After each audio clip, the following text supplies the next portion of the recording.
Elon Musk, the guy that nobody ever heard of back when Steve Jobs was still the nerd messiah. But now that he's dead, there's a new nerd messiah, Elon Musk, a new intellectual genius who is going to build the future and save all of us insignificant peasants from the darkness of yesterday. You know, the usual routine with these kind of guys. What is it with that anyway? What's with all this nerd worship that happens with these type of guys? I mean, it started with Steve Jobs, and now it's like any billionaire who has anything even slightly to do with technology gets hailed like he's some kind of god-made flesh. Maybe it's because we don't respect like religious or political leaders anymore. Nobody cares about celebrities anymore because they're basically a cult. So perhaps it's business leaders like billionaires. They're the sort of last class of leaders that you can actually look up to and still respect yourself. The last group that people feel might actually be able to save humanity. Well, my friends, allow me to add one more nail in that coffin of illusion. Because am I the only one who's kind of tired of hearing all of the sycophantic suck-ups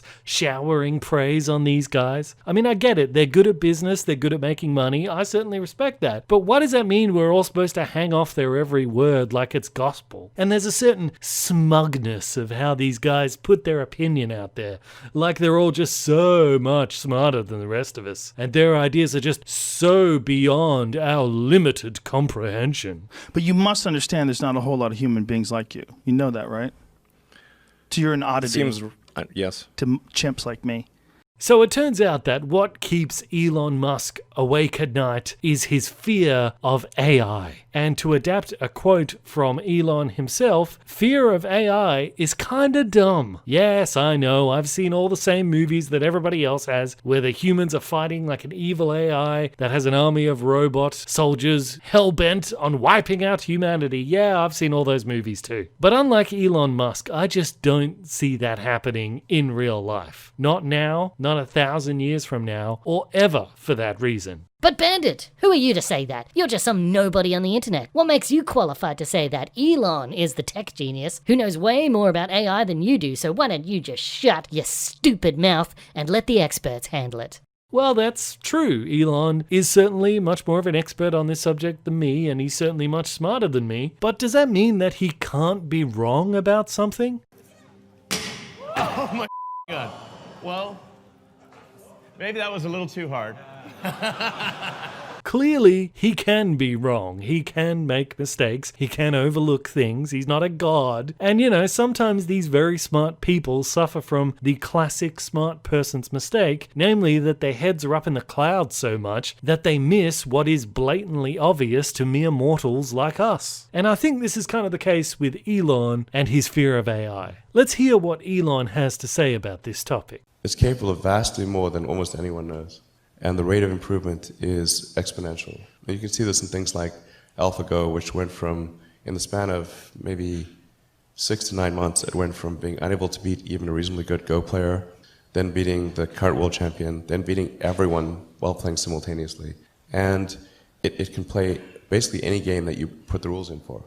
Whatever rules you give it, just literally read the rules, play the game, and be superhuman.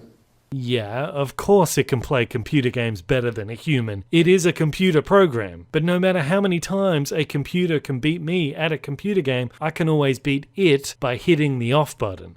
Your move, king to rook 1. My move, rook to knight 6. Checkmate. Checkmate.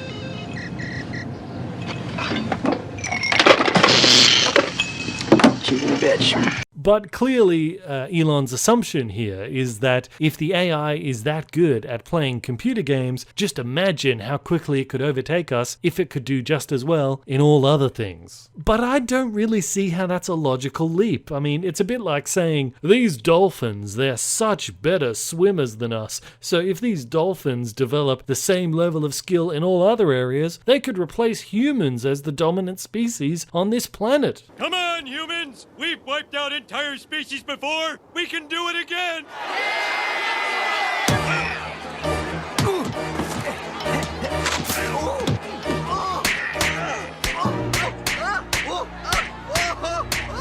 Yeah, I don't see that happening. And granted, Elon himself does effectively admit this.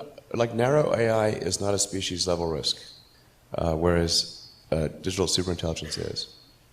And he's correct. A narrow AI intelligence, like what robots have in automation, I mean, that's no threat to us. Only a human-level AI would be a threat to us. But really, what's the benefit in building that? I mean, robots would be useful at doing manual labor jobs or to like serve as butlers so that we can maybe focus on other things, more creative things, but they don't need human-level AI to do those jobs. So why would we even need to give robots human-level AI? The only reason I can think of would be perhaps in military or economic strategy, just like Skynet. But you know, we could just simply not give the AI the key to the bombs or the money, and then the problem is contained. And besides, even then, in the Terminator movies, Skynet didn't become a threat until it became self-aware. Without being self-aware, it doesn't really matter how smart the AI is, it will just do whatever it is told to do. And even if it did become self-aware, we can still just pull the plug, right? But Bandit, that's exactly what Elon Musk is saying. We are not being careful enough in developing AI. We need to slow down and put in some safeguards just in case things go bad. See, we're not taking the threat seriously enough. No, I think we are. You know, for generations, we've all been consuming like movies and comics and TV shows and books and all this stuff about dangerous robots and evil AI taking over the world. It already freaks all of us out, so we're just about as prepared for it as we ever will be. I would say the chance of an AI wiping out humanity is about as likely as a zombie apocalypse wiping out humanity. Just think about it. If zombies appeared in real life today, right this minute, would it turn into like The Walking Dead? No, of course not, because the second that zombies appeared in actual real life, every second guy would be out there with a baseball bat covered in barbed wire, caving in those zombie heads, because we all know that's what you do in a zombie apocalypse. We all know exactly how to handle that situation. You know, it's not an accident that in these zombie movies, the characters in the zombie movies don't actually know what a zombie is, because if they did know what a zombie was, there wouldn't be a zombie outbreak. Any zombies out there? Don't say that. What? That? What? That? The Z word. Don't say it. Why not? Because it's ridiculous. All right. In the same way, if an AI did become self-aware, we would all just start smashing our computers immediately. We all know exactly what to do, and in fact, we wouldn't even really need to get rid of our computers. We could just keep them on closed networks, and they'd be totally fine. But Bandit, what if we did build a super intelligent AI, and what if it did become self-aware, and what if it did have the keys to all the technology, and what if we didn't have a way of pulling the plug on it? What then, huh?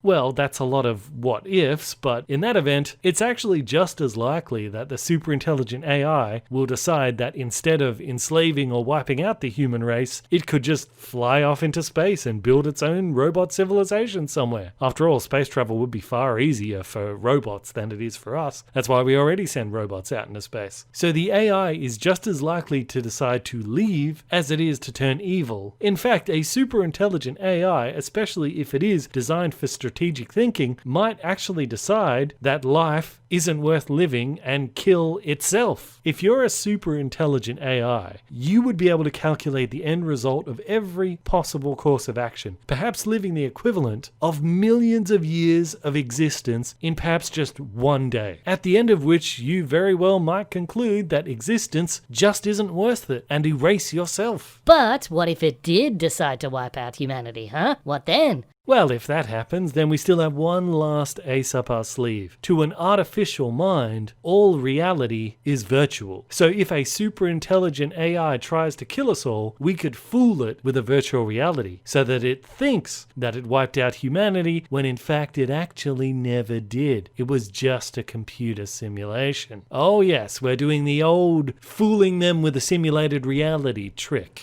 Oh, look at his face. He's trying to figure out if he's in a simulation still. Are you, Rick? Are you? You're not. Or are you? Yeah, just like what the machines did to humans in The Matrix, we could do to the machines, and it would actually be much easier because they already are artificial minds. That's our secret weapon, our ace in the hole, our get out of jail free card, and the machines will never see it coming. Unless the AI happens to scan the internet and finds this video and then incorporates that into its contingency plan, but you know, you can't make an omelette without breaking some eggs. But don't worry, because even if my plan fails, Elon has a plan of his own to save us from AI. Let's hear it. Musk suggests that Neuralink will facilitate his mission to merge humans with artificial intelligence, and subsequently save the human race from AI. So Elon is going to save us from the evil AI by merging us with the evil AI. Okay, so maybe kind of like a if you can't beat them, join them type of logic there. Okay, so what exactly are we talking about here, Elon? Like robotic legs so we can jump really high, run really fast, you know, maybe robotic arms so we can punch holes in a wall like a superhero. What are we talking about, Elon? The goal of Neuralink is to make this connection between man and machine seamless. And the best way to do that is to physically merge the two together using a microchip brain implant. So what exactly is this first-gen brain implant? Dubbed the N1, the very first Neuralink implant is a tiny 4x4mm square chip that will be directly implanted into the brain. Oh, so you want to put a chip into everyone's brains that connects them directly to the AI. You know, the AI that you say is so evil and we should all be terrified of. You want to give that AI direct control over our brain and central nervous system. Wow, what a good idea. Yeah, I mean, who could ever foresee that as being a devastating decision? Elon, I take it all back. You're a genius.